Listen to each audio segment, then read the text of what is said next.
22 तारखेला अंबड परिसरामध्ये, गंगापूर परिसरामध्ये तसेच मसरूळ येथे देखील काही गुन्हेगारांनी दहशत करण्याचा प्रयत्न केला।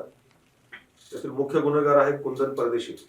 याने सुरुवातीला मसरूळ येथून एका व्यक्तीकडून बळजबरी त्याची एक गाडी ताब्यामध्ये घेतली, त्या गाडीमध्ये त्याचे साथीदार भरले।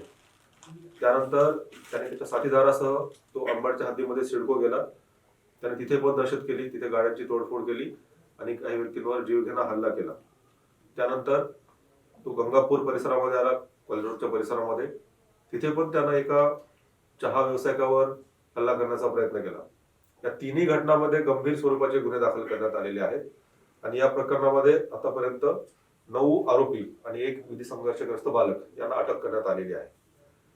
विशेष म्हणजे या आरोपींना अटक करण्यासाठी स्थानिक पोलीस स्टेशन तसेच गुन्हे शाखेची सर्व पथकं यांनी संयुक्तपणे कारवाई केलेली आहे।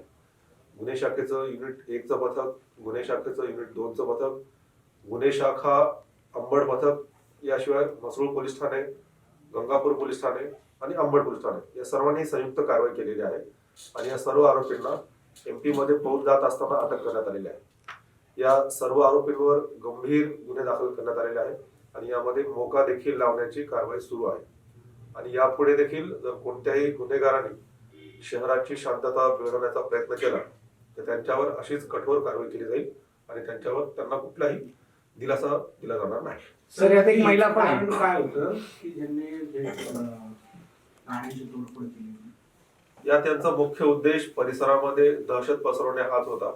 परिसरामध्ये दहशत पसरवणे आणि आपलं वर्चस्व निर्माण करणे असा यांचा उद्देश होता आणि त्या उद्देशातून यांनी हे कृत्य केल्याचं लक्षात आलेलं आहे। यांची पार्श्वभूमी काय?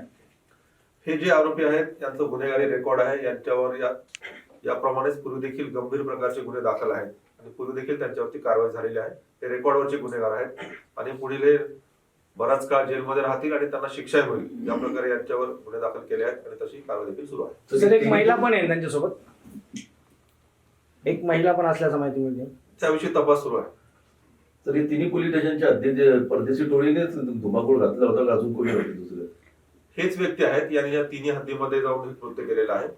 मसरूळ पोलीस स्टेशन असेल, अंबड असेल आणि गंगापूर, तिन्ही हद्दीमध्ये हीच टोळी होती, तिन्ही ठिकाणी हीच टोळी गेली आणि याच टोळीने तिन्ही ठिकाणी ते गुन्हे केलेले आहेत। संघटित गुन्हेगारी असल्यामुळे मग यांचं मोका कारवाई होईल, यांच्यावर 100% मोकाप्रमाणे कारवाई होईल, त्याप्रमाणे प्रक्रिया सुरू करण्यात आलेली आहे। सर, हे किती वयोगटातले मुलं आहेत?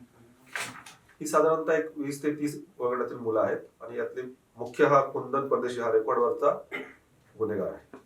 नाशिक जिल्हा, नाशिक जिल्हा, नाशिक जिल्हा, नाशिक जिल्हा, नाशिक जिल्हा, नाशिक जिल्हा, नाशिक जिल्हा,